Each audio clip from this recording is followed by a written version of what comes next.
I would like to welcome the students of Anaheim University to this opportunity to discuss marketing and to show some of the latest ideas that characterize our field. Thank you very much. Mr. Kotler, many companies still use the practice of mass advertising. Do you think mass advertising is effective? And if not, what are the drawbacks? My simple answer is that mass advertising has lost a great deal of effectiveness, and I'll explain why. Before doing that, let me say strongly that there are mass markets. They will continue to exist for ordinary things like clothes and food and so on. We used to be able to reach mass markets very efficiently through television and print, particularly because we had fewer media available and more people would be loaded on each medium. Today, the media is so fractionated. We have so many different ways to reach people, and people are spending their time in so many different ways that we would have to spend a great deal more money on many, many media to somehow reach a person. Furthermore, people are very busy doing other things. They are listening to music, they are not watching the media, they are on the computer, they're doing aerobics, they're running, and so on. And so we have to find new ways to reach people. Even when someone is in front of a TV set watching a commercial, they are half watching the commercial. In fact, we sometimes call this the bathroom break when a commercial comes on. And even if they paid attention to the commercial, we feel that most of those commercials have been a waste of money. They have not been even remembered. They were seen, but not remembered. There's a skepticism, too. It depends on who we're talking about. The younger people today are very skeptical about advertising. And so we, as a profession, have to find new ways to achieve reach and credibility. We've lost a lot of that. Mm-hmm. So when do you know you have a marketable service or product? What strategies can we use to determine if a given product or service is really marketable? Well, you know, we go through the normal process of new product development, which with its 6 to 8 stages, and we have what is called a stage gate system to kill a bad new idea as soon as possible, or to let a good new idea go through the process. Remember, the cost of developing new products increases as you get to the later stages. So we really want to screen out some bad ideas early. Now, we use focus groups in part. That is just taking 6 to 10 people to talk about the new idea. They would be people who would be in our target market, and if they sort of do thumbs down, we probably wouldn't go much further.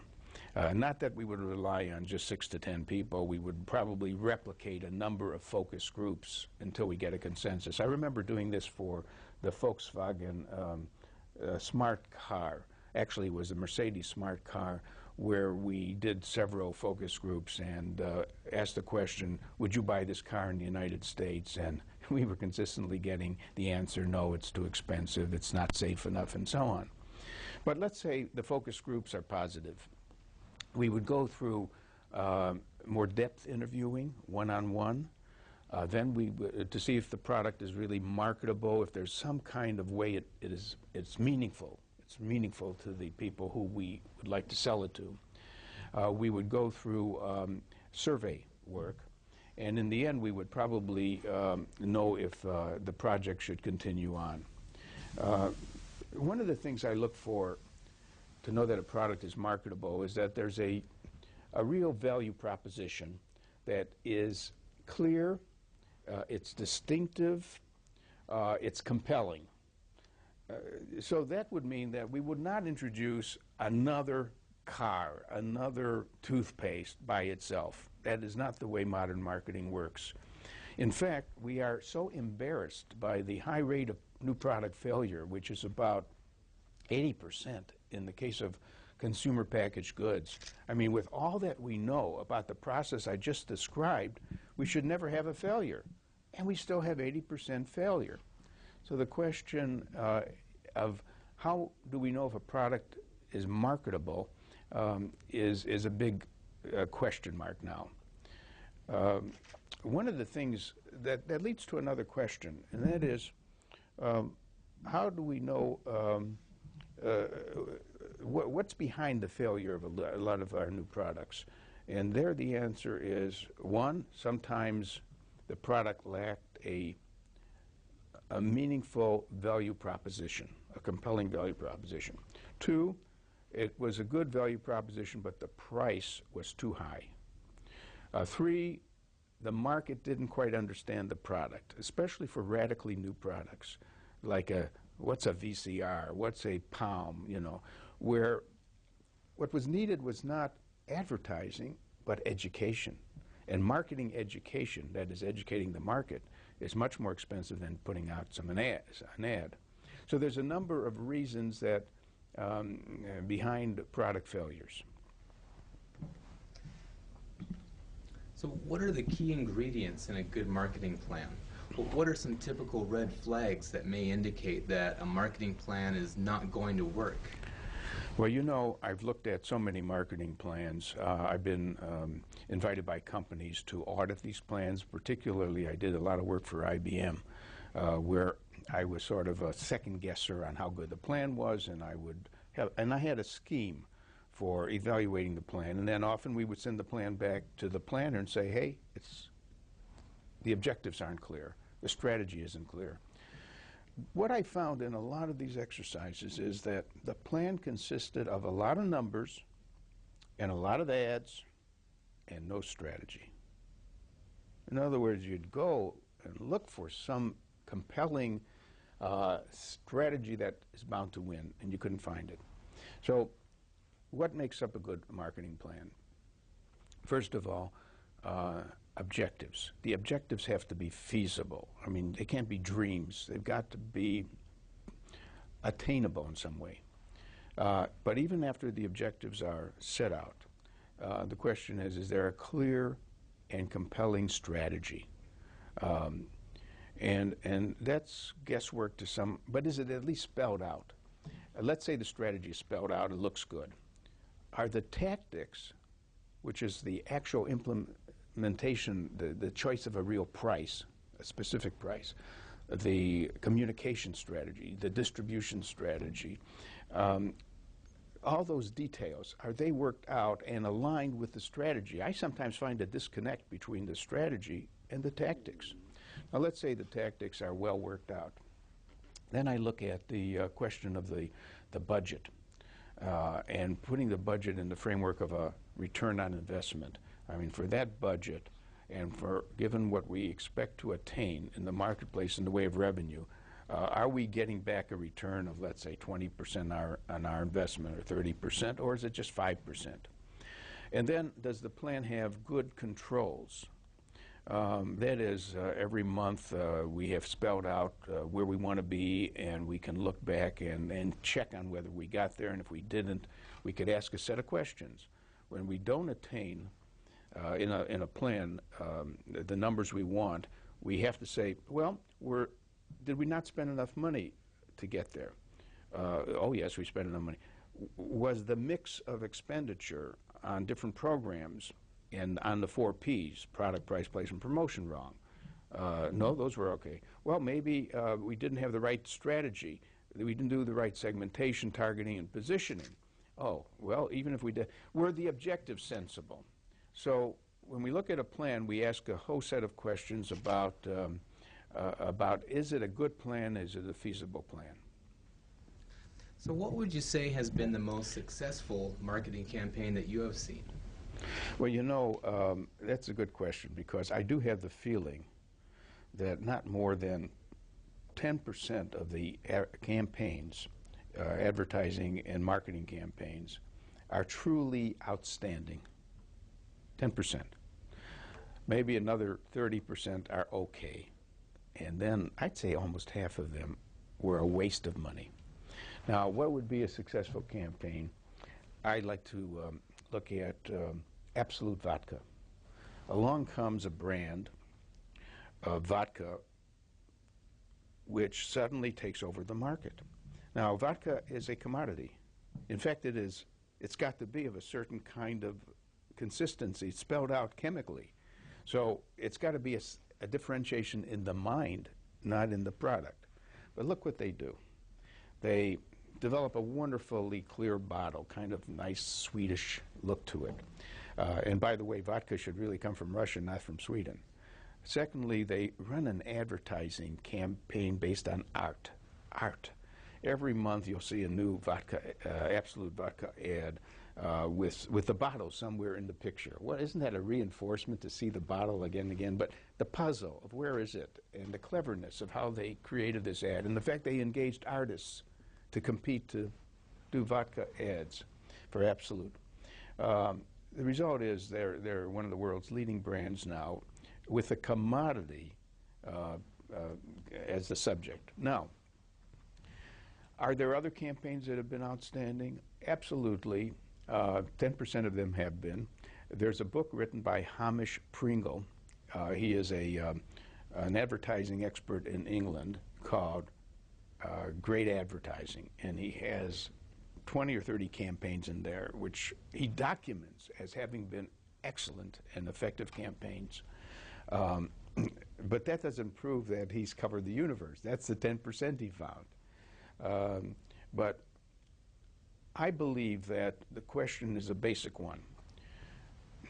Are the ads creative enough?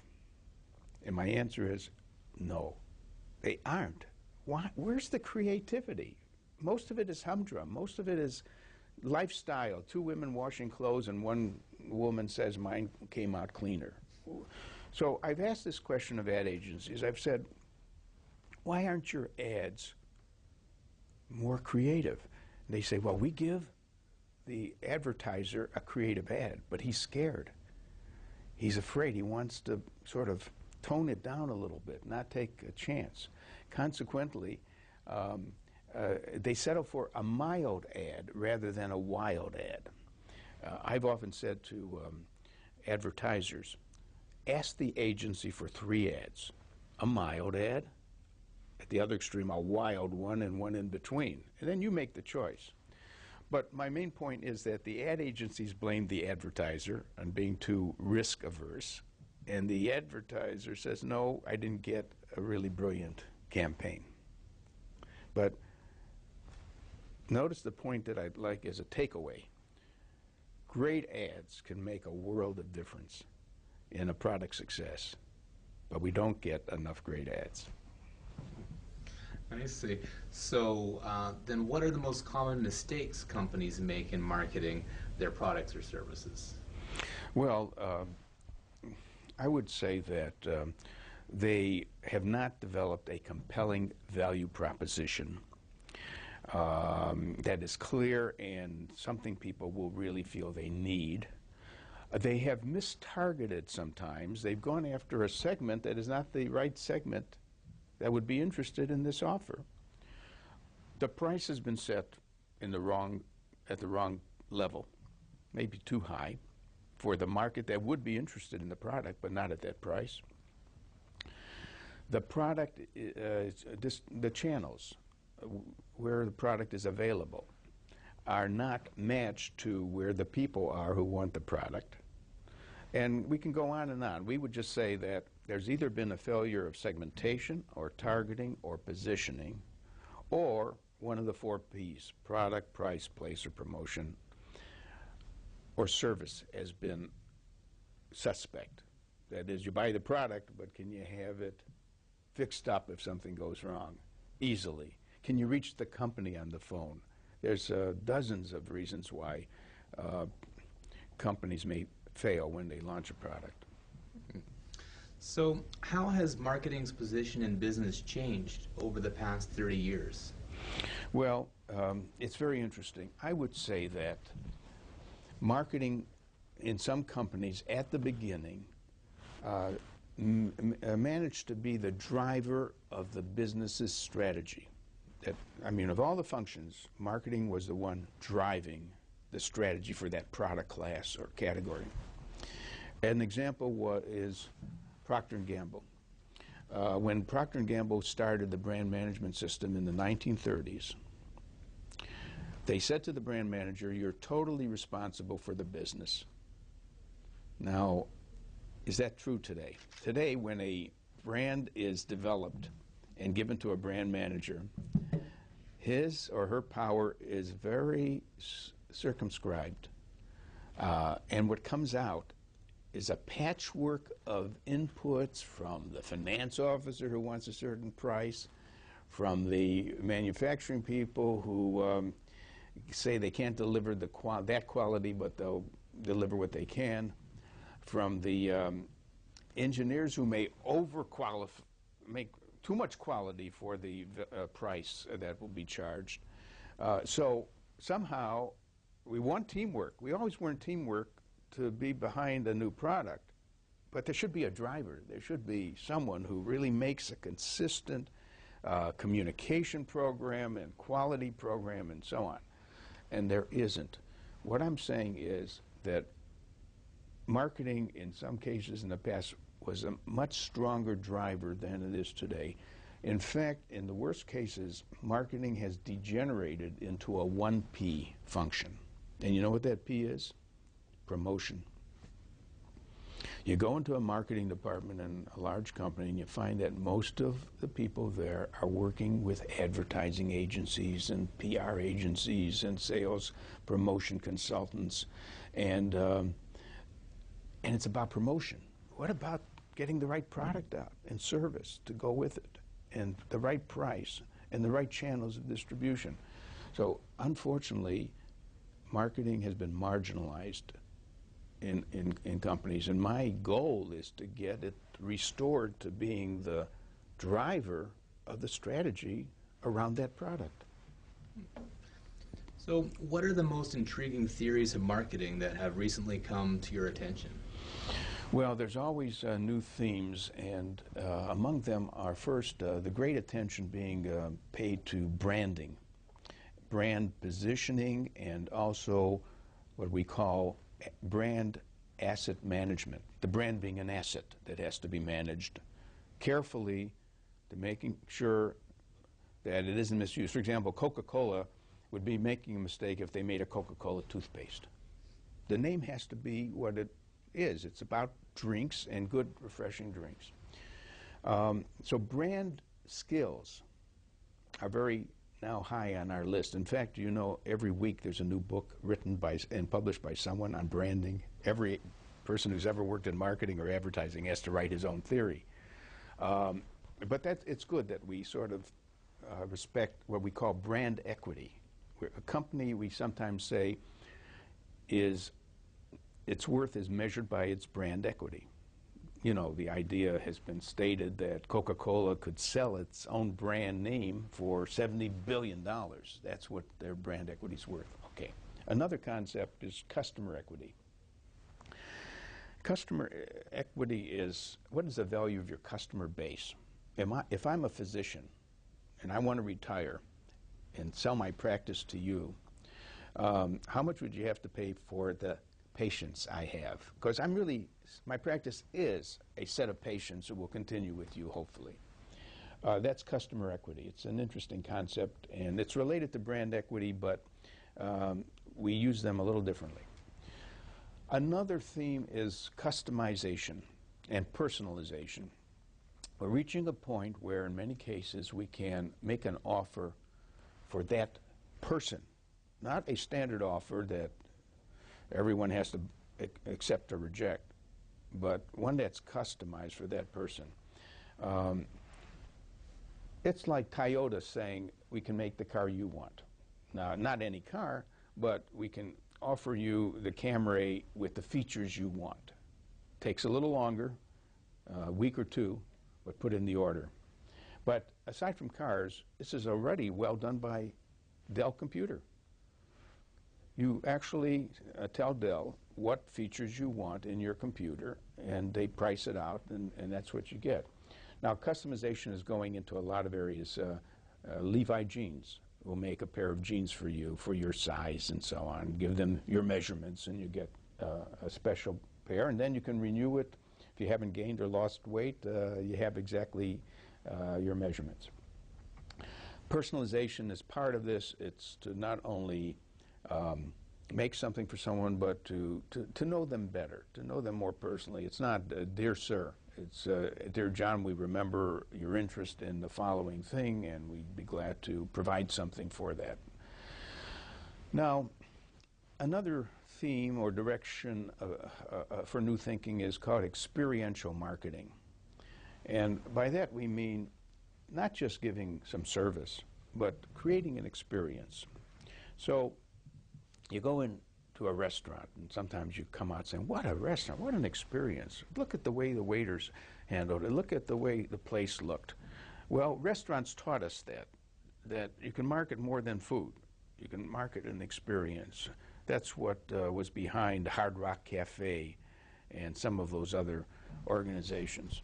Now, a retail store could be an experience. Like we now have Nike Town, a 3-story clothing store, basically. But you go in and there's a basketball court, so where they sell the basketball shoes, you could try them on. You can try to throw the ball, see if it helps, if those shoes help you throw more, a better basketball. Okay, so there are more people are saying we all started in this field looking at physical goods. Then we added services. Now we're creating experiences for the customer. And by the way, the customers experience any company in so many ways. It's an experience of the company when you make a phone call and try to reach the company. And what happened? Did you reach them? It's an experience when you see, we often say there are so many touch points where an impression is being formed of a company. So that means that we want to move to something called integrated marketing communications. That's another idea, namely that let there be in a company a CCO, a Chief Communication Officer. And that person should be able to not only integrate the advertising, but integrate the clothes that the staff wears when they meet customers, the look of the trucks, the look of the company's offices. So the CCO, Chief Communication Officer, should be there to integrate every impression that the company is making. And for example, if it's a company that wants to sell to the high end of the market, then this CCO is going to pick very high-end magazines, going to have quality in every thing they release. They will charge a higher price. Their product will have higher quality. Everything will be integrated for high-end. That's what I'm talking about. So there are many themes, new themes, that we are using in marketing. Can you briefly describe customer relationship management? What are some of the benefits and drawbacks of CRM? Yeah, well, CRM has been very popular in the last few years, and yet very criticized in recent years. Of course, the theory goes like this. Let's go away from treating even just segments. It was an advance when we went from a mass market approach to defining segments. But within a segment, people are still very different. Even if I say the segment of teenagers, let's have some product, let's make a camera for teenagers. But teenagers have many, many subsegments, okay? But even if we defined a subsegment like Hispanic teenagers, they will still differ among themselves. So we get to the point of saying in CRM, we should have something about each person in the segment. We should at least know their age, education, interests, income.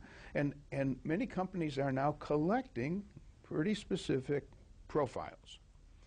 Why? Because let's say I have the names and information about 5,000 Hispanic teenagers, okay? I could do a mass mailing to them with an offer for some music or something like that. But, you know, that's a lot of postage. maybe I should use a technique that we now call predictive analytics, which, when applied to the 5,000 Hispanic teenagers, will choose those, a subset of those, who have a better than 80% probability of positive response, that they will buy the offer.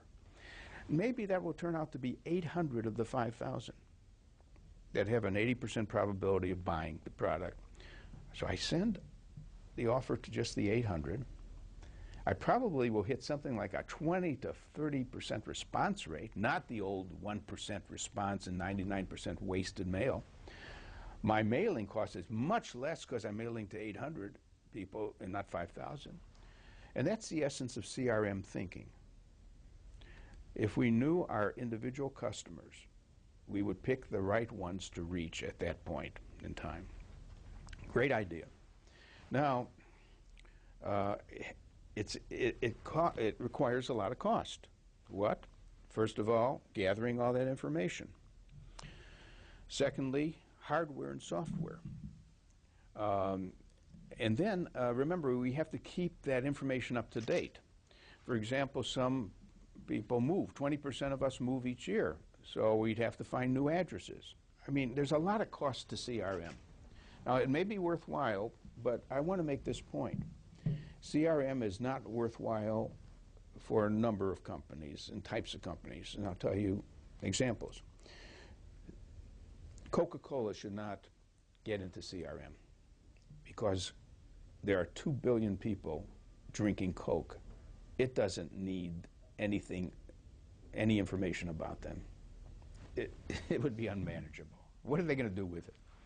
So for consumer packaged goods and low-cost items, I don't see where those firms need CRM. I'll make an exception for some companies like the Kraft Company, which has 110 million names of people who like cheese and so on, and they run a whole relationship with them. That's a different kind of thing. I don't think a company needs CRM if it loses something like 30, 40, 50% of its customers each year to others.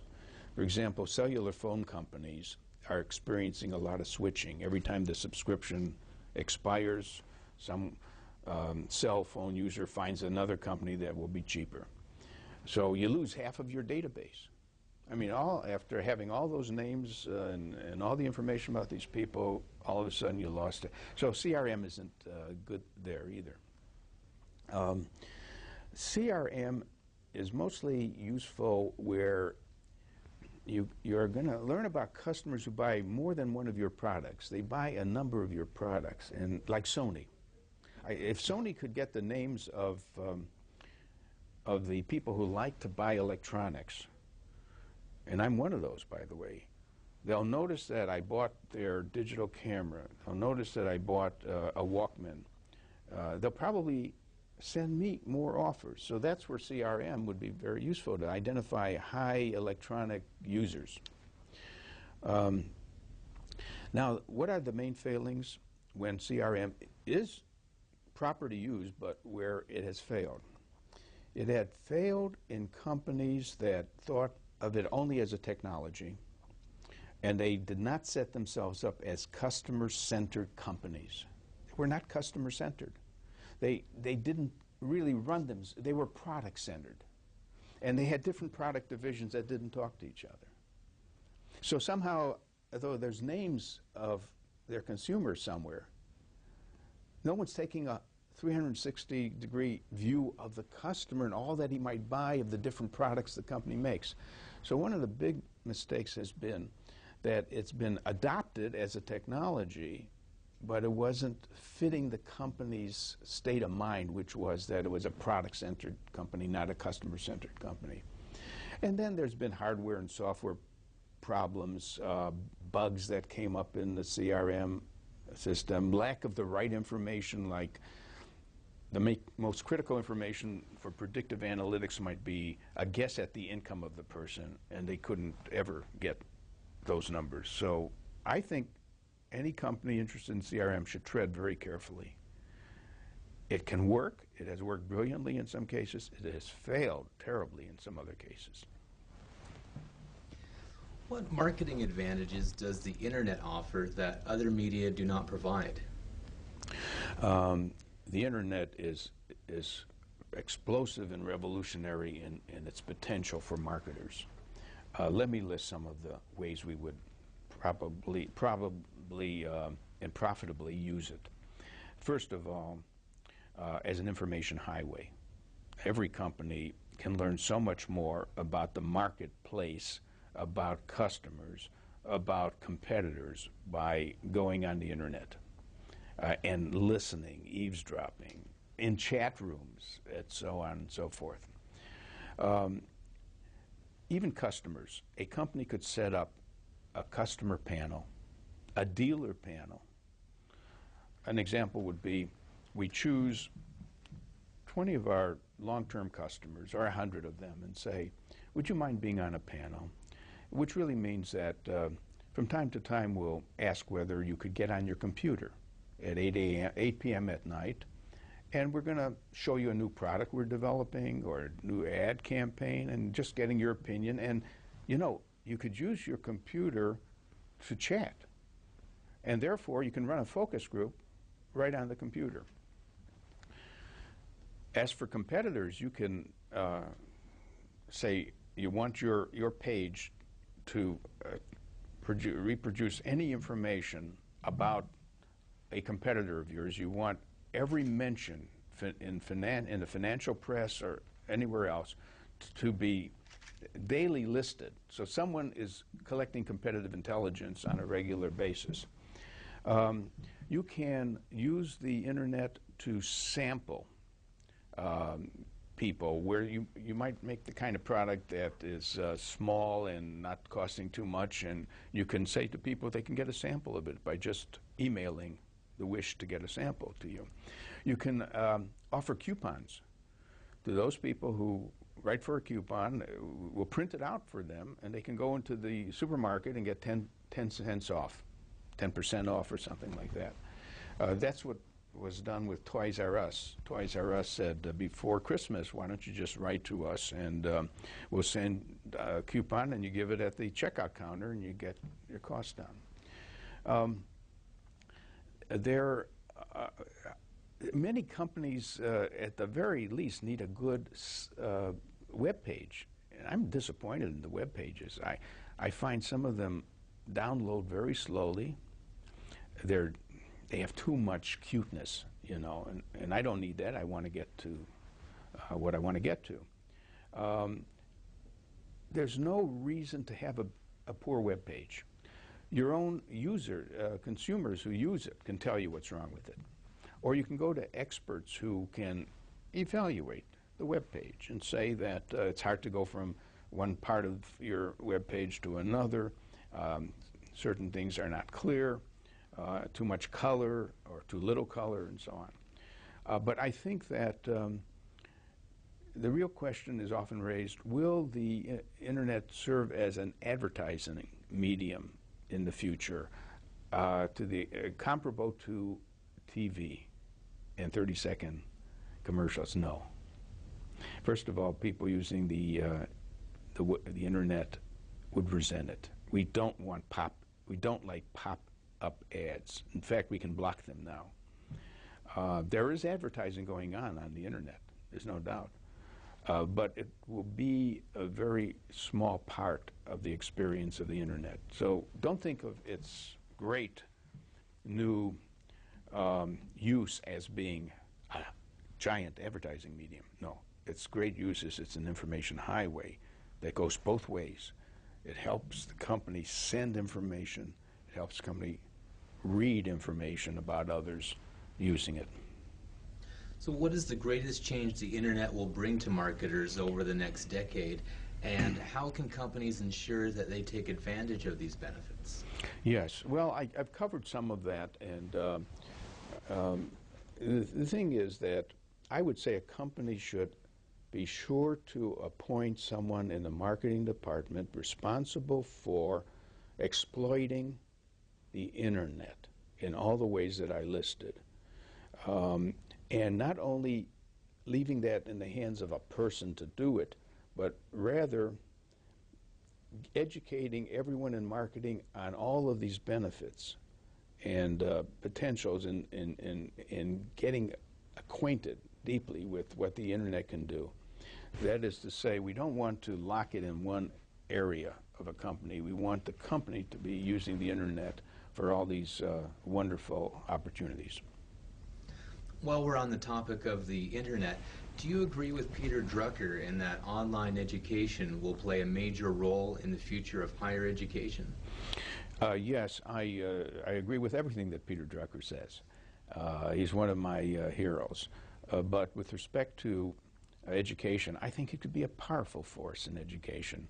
I'm not saying we're not going to need teachers and mentors, but frankly, if someone said to me, can a child get a pretty good education if they never met a teacher but was motivated to learn and could only have access to the internet?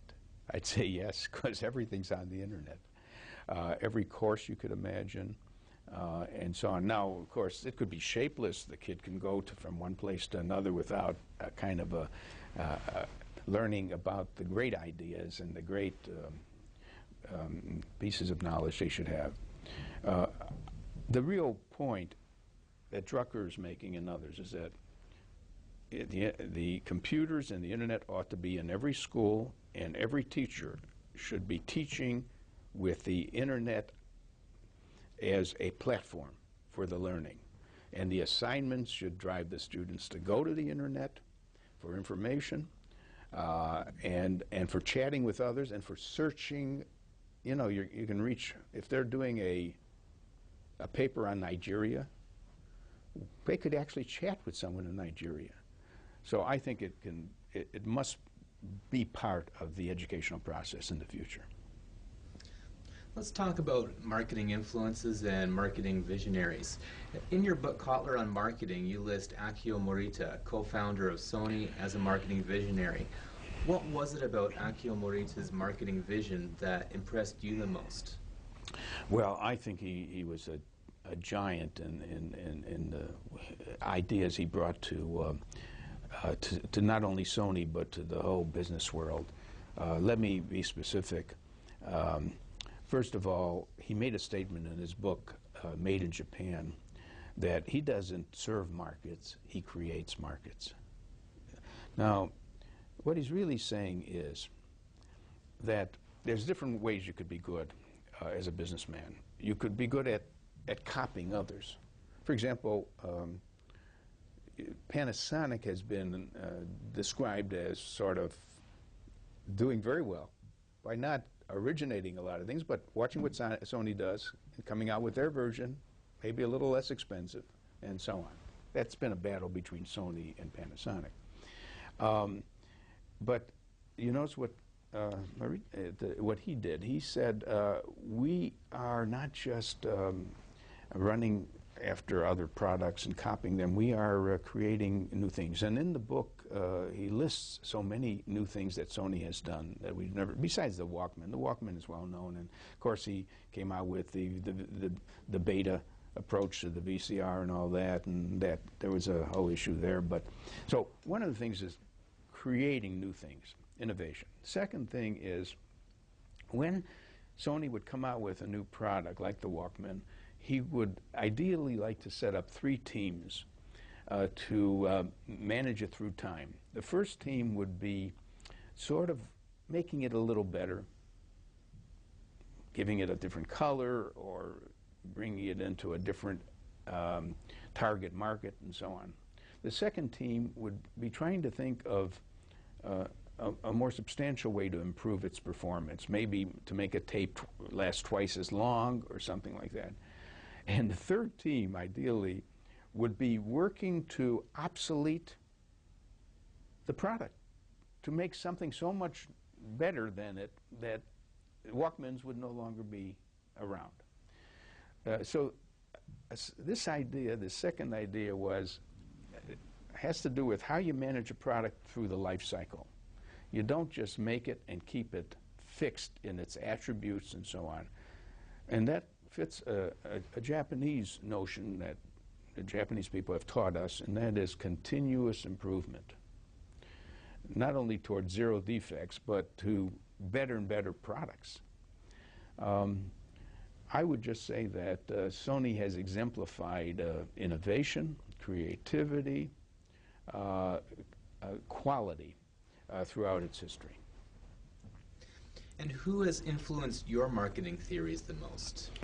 Well, first and foremost, Peter Drucker, who, though he is described as the father of management, is in a sense a father of marketing, because 40 years ago he said things like,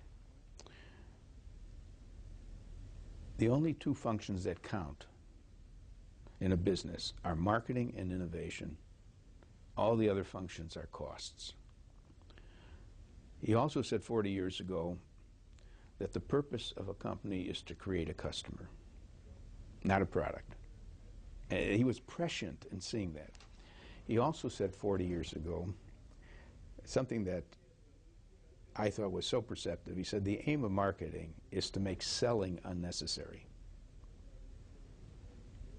Now, we always thought marketing was selling. But what he was trying to say is that the aim of marketing is to come out with something that's so good and people are so ready to buy that you don't have to do more than just inform them. There's no hard selling involved. So he's my hero. The second hero is Ted Levitt, who was a professor at the Harvard Business School and wrote a number of wonderful articles in the Harvard Business Review, maybe the most famous of which is Marketing Myopia, where he distinguishes between a product and a need. The need is there, but the product may change. The need for calculating is there, but we don't have to use an abacus or a slide rule. Maybe an electronic calculator will be better for that. So, and then another article on globalization of marketing and the value of imitative marketing is sometimes as good as originating marketing. That is just copying, but being a fast copier. So Ted Levitt is highly respected by me. There's a person less well known, John Howard, who wrote some early textbooks which I thought had quality to them, really deep thinking, and they came out in the 50s. And then another is Roe Alderson, who did not write textbooks, but wrote like monographic books with brilliant insights and original theories, difficult to read, but there are many followers of Roe Alderson's approach to marketing. And those are some of my heroes. Now, there are some practitioners who I admire greatly. I think Richard Branson in England with his Virgin line of products is just brilliant. I think the person who started Starbucks and what he's doing with Starbucks. Of course, we can go back to Ray Kroc at McDonald's, which created the whole fast food industry and so on. I once prepared a list of 20 or 30 of those business people who were so creative in marketing. When you talked about Ted Levitt, you mentioned about the globalization of marketing. What impact has globalization had on marketing? Well, it's had and is having a profound impact. Globalization really means that we've made it easy for companies to move into other countries and use them as a source of supply, or to move into other markets and compete in those other markets. In other words, we've lowered tariffs so that there could be better movement of capital, of people, of goods and services around the world. Now, what's the implication? What it means is, first of all, we can bring down the cost of living. The fact that we can import products from China has reduced the world's cost of living, basically. Secondly, we can, as a company, have a much larger volume because we're not restricted to selling in our own country. we can sell around the world. Well, that means economies of scale. And that brings down the cost to a company when it can spread its manufacturing costs and other costs over a larger volume. So I would say that globalization's basic contributions has been to bring lower costs to the world and to bring better products around the world, because in the past, countries and consumers in those countries had to accept whatever was made. The big story used to be that the Russians, when they could only buy Russian-made products, would buy a television set, and there was a 5% chance it would explode on them. That's how badly they were made. Today, you can go and buy the best sets you want wherever they're made, and it gets pretty clear who's making them. You've talked about Sony, Panasonic, and Toyota. How do marketing approaches in Japan differ from marketing approaches in the U.S.? Well, we have learned a great deal from Japanese business practices. One of them, for example, is zero defects.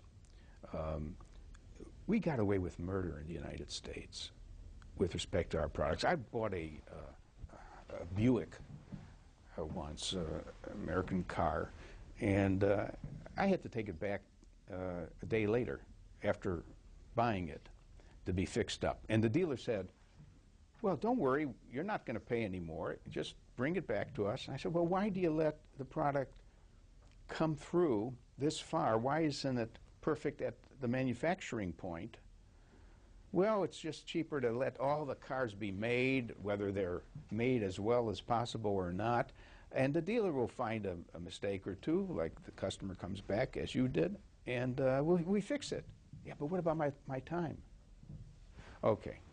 The Japanese taught us that we should aspire toward zero defects. And whenever they experience a defect, they ask the 5 whys.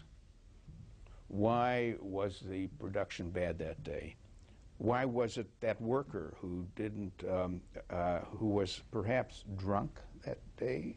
Why was he drunk? What kind of problems has he been having in his life? Before you know it, they get to understanding why things go wrong and reduce the chance of things going wrong. All right, that's one thing. That's related to wanting the highest quality. Quality to them means zero defect. 2, they taught us continuous improvement. That you don't just set the parameters, make the product forever that way. You keep asking, how could it be better? Which really means you learn from the marketplace. You measure satisfaction. You ask customers for their views on how a camera could be improved or a phone could be improved. And then I think third, besides what I call high quality and continuous improvement, there's a better service concept. You see this in the Japanese department stores. I mean, even walking in, you're greeted and so on, and the manners. You know, the Japanese have a word for customer. I think when you translate it, it's honored guest. The view of the customer, not as a pain, but as someone who's an honored guest who you would treat as if they were in your home, is something we need to bring into the United States more of. There's several other dimensions, quality circles that the Japanese use, and other things that have been contributions to global management. Let's talk about the people that work in marketing.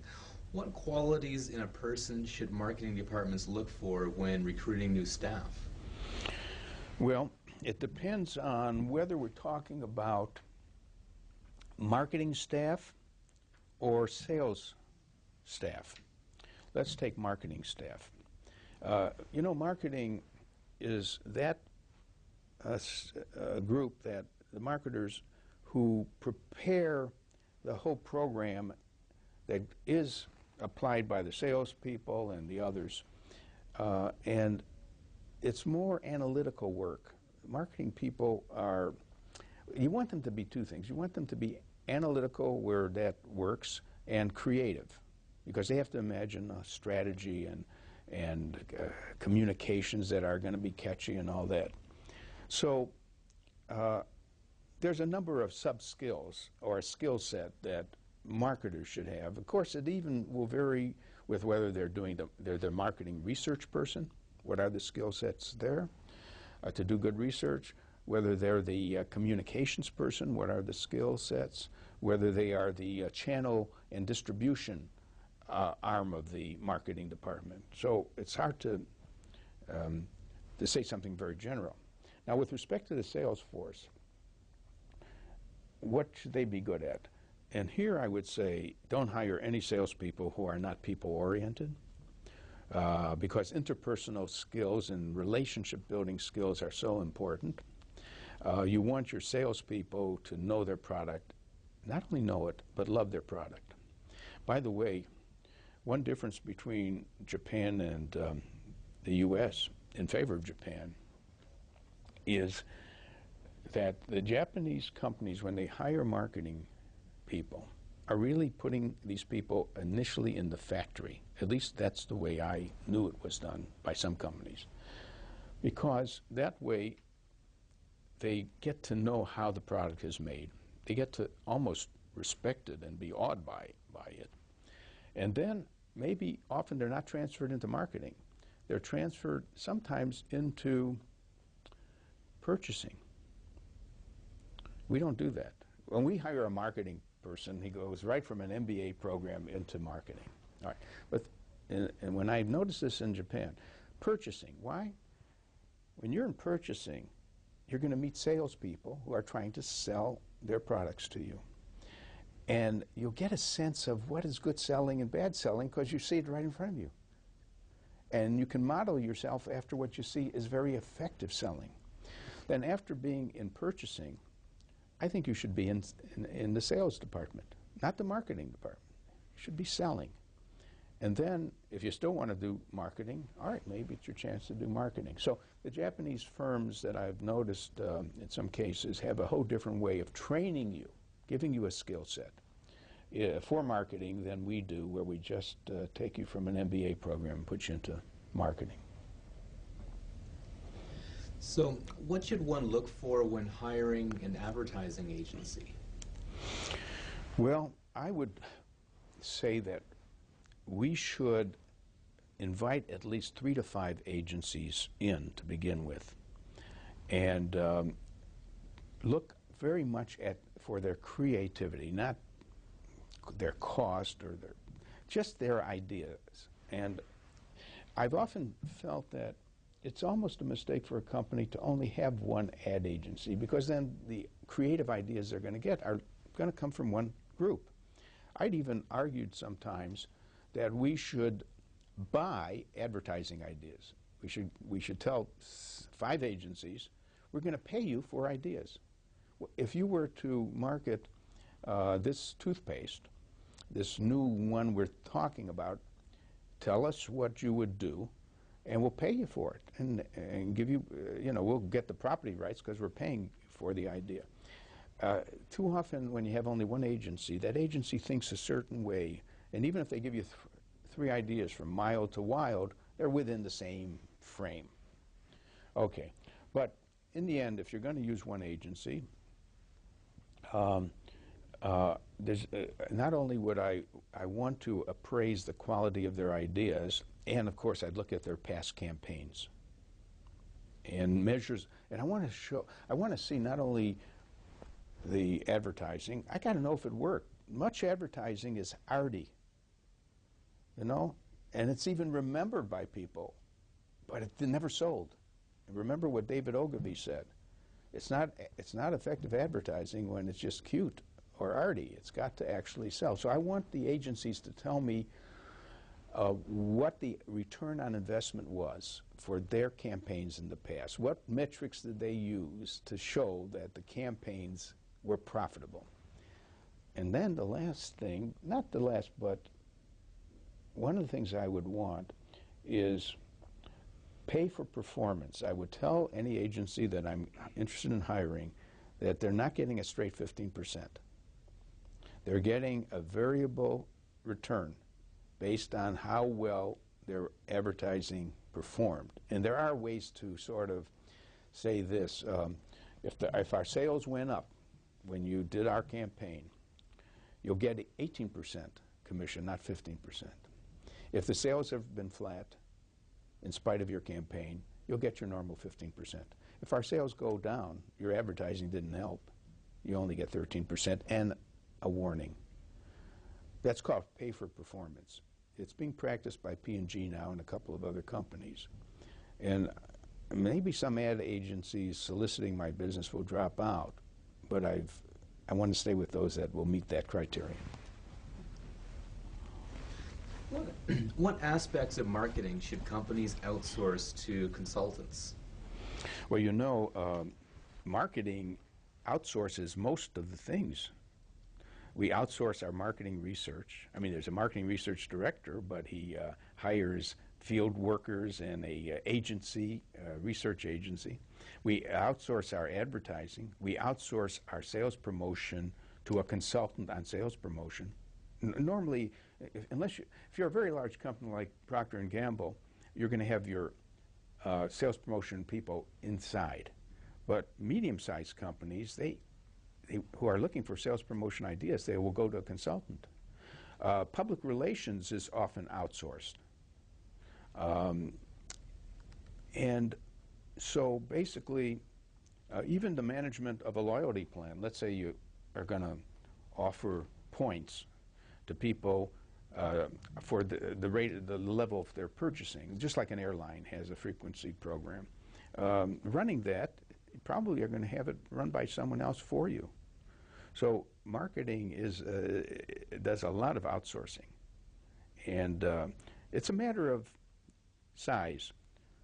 When does it pay to build a whole advertising department of your own and do it internally, which DuPont used to do, or any of those other functions? And when does it pay to buy it from the outside? Make or buy is the question. And I think there's a lot, and if it's more effective and cheaper to buy, you outsource. When doing a marketing consulting assignment, what are some of the first questions you ask your client? Well, I want to get at the basics, like why are they needing that information? What information do they think they need, and what would they do if they got that information? I like to tell them the following story. A consultant could put a question to a company, what time is it? And get 3 different answers depending on the company. One company might say, depending on the consultant. Let's say what I'm really saying is a company should ask its consultant, what time is it? Some consultants will answer this way, it's 11 a.m. and 30 seconds. Well, that kind of consultant is going to give you a very accurate set of facts. A second consultant might say, what time do you want it to be? Now, that's not the kind of consultant to hire. They're going to make the answers please you. The third consultant would say, why do you want to know? That's my kind of consultant. Why? So I would say to a company that invites me to consult, what is this all about? What are the issues? Are you asking the right questions? When you say you want that information, is that really the right information that you need? So basically, I will put a company through a set of questions before I accept the engagement. Where do you see the future of marketing heading? Well, I believe that one future for marketing is what I call technology-enabled marketing. We are going to make use of much more technology in approaching customers. There's a thing, for example, called sales automation. Sales automation is equipping the salesman with his computer and his cell phone so that when he goes, or he or she goes into the office of a customer, is able or enabled to answer any question that the customer might ask and to make decisions based on those questions. For example, a customer may say, I will buy your product if you can deliver it in 3 days. Can you? Through sales automation, the salesperson can go to this computer and say, I'll check, yes, I can get it to you in 2 days. But I don't like your price, says the customer. It's a little too high. Can you come down in price? I'll check. I can give you 2% off. That's all I can do. I don't want to lose your business, but I can cut the price by 2%. Fine, says the customer. Then the customer says, but I don't like the provision in the contract, paragraph 4, because it puts too much risk on me. And the salesman says, well, let me check on it. Let me change it. Is this satisfactory? Yes. Do we have a deal? Yes. And then I print out a contract as a salesman, and basically what the salesman was able to do because of sales automation is to act like the CEO of the firm. He could answer every question right in the office. He didn't have to go back to his company. Can we ship in 2 days? Can we price lower? So sales automation is one example of using technology to enable a salesman to close on a sale by answering every question that might come up. Secondly, there's a thing we call marketing automation now. There are many decisions in marketing which do not require human judgment. It can be done by a software program. It's very much like the fact that the world's champion chess player today is not a person. It is the IBM machine and software. Okay.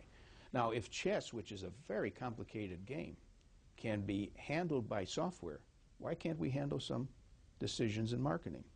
Example, the airlines and the hotels are eager to promote sales when they find out that there's a lot of rooms left unsold, or some airplane flights are going off in 2 days with only 50% capacity. So there's a thing we now call yield-based pricing. Example, we have a plane that's going to leave in 2 days with only 50% of the seats sold. We immediately send a message to travel agents that the price has been reduced. The travel agents immediately send a message to retired people who can, on the spur of the moment, take that flight, and they're waiting for such announcements. And all of a sudden, they fill the plane 100%. Now, all that is automated. We are automating such things as the Kraft company will do a display of its cheese in the whole cheese section and know what cheese to put where and for what store. Because if the store is in a low-income area, it's a different set of cheeses. It's less expensive cheeses. And so they use a software program to actually do shelf location. That's all called marketing automation. That is to automate a number of our decisions. Now, there's another thing. We're making more use of dashboards. What's a dashboard? Look at your computer screen. Think of it as a dashboard. Just like a pilot flying a plane has a dashboard, lots of meters and so on. Okay, one use is called a performance dashboard, a marketing performance dashboard. We arrange your screen to show you all the information you need on a daily basis to make decisions in real time. For example, I may be a brand manager, and I was hoping to sell 5,000 units in Chicago during this quarter. So I look, hey, we only sold 3,500, but I have 3 salesmen in Chicago. How come we didn't sell the 5,000 that we expected? Salesman 1, I can drill down. Oh, yes, he did very well. Salesman 2 did okay. Salesman 3 is way behind his quota. Now, let me look up his record. Oh, my God, yes, he's had a history of some over-drinking sometimes. Maybe he's got a problem. I've got to call that person. So I'm using my dashboard to, in real time, keep us moving forward and diagnosing any problems that are coming up, getting red flags. That's called a marketing performance dashboard. Then there's another kind of dashboard, again, as part of technology-enabled marketing, which I think is the future, and that's called a process dashboard. Every marketing process has a set of steps, and each company has to decide on how it wants that process, the steps to be done. And some companies, like Procter & Gamble, have a whole set of written material. If you're going to do a concept test, do it this way and so on. Why should it be written material? Why shouldn't a brand manager at the company who has to do a concept test, never has done one before, go to his computer, type the word concept test. On the screen it says 3 steps in the concept test. Step 1. And not only does it tell you what step 1 is, it gives you tips on how to do it, and it gives you an illustration of how it was done on a recent product. Then step 2, step 3. Now, so what's in the box now? A mentor. Not a live mentor who's an old-timer in the company sitting over your shoulder and saying, I'll help you do your concept test. I don't need him. It's all in there.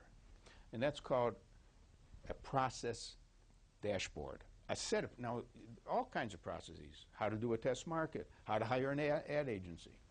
So when you ask about what is the future of marketing, it's going to become more technical, especially with direct marketing and so on. Now, another thing in the future, marketing is going to become more financial. The big friction between the vice president of finance and the vice president of marketing is that one talks the language of finance and the other talks the language of just spending a lot of dollars and not knowing what's happening.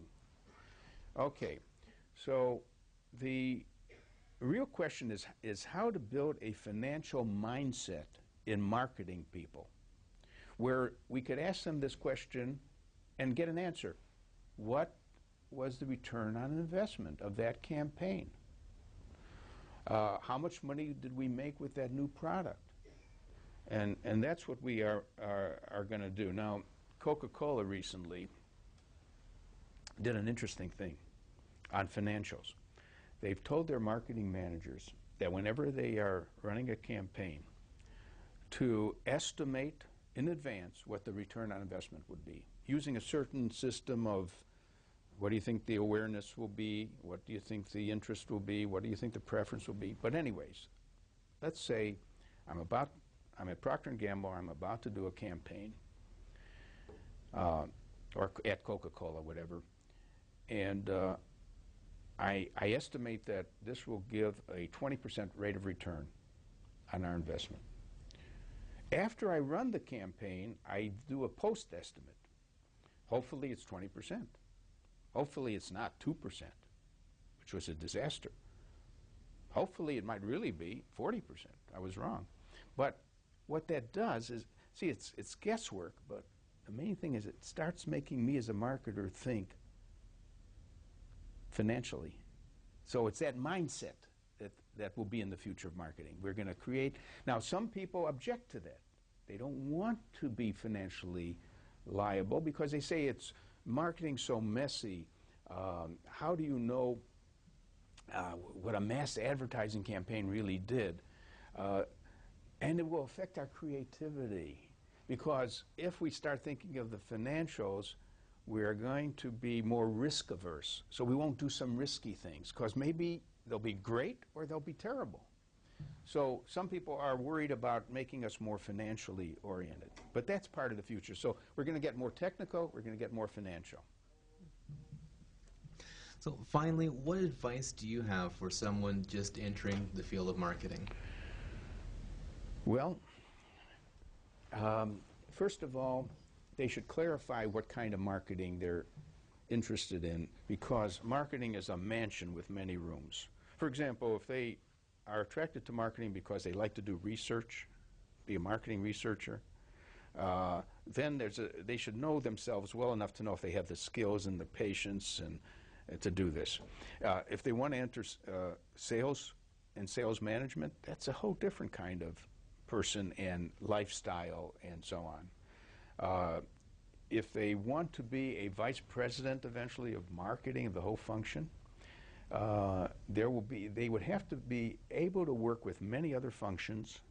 They'd have to be able to hire very good people to work for them, and to to know that the average marketing vice president may last 5 years before the CEO says, I need someone new because we're not achieving our objectives. So you could enter marketing in many, many parts of it, and just make sure that you have the interest and the capabilities to be very good at that part of marketing.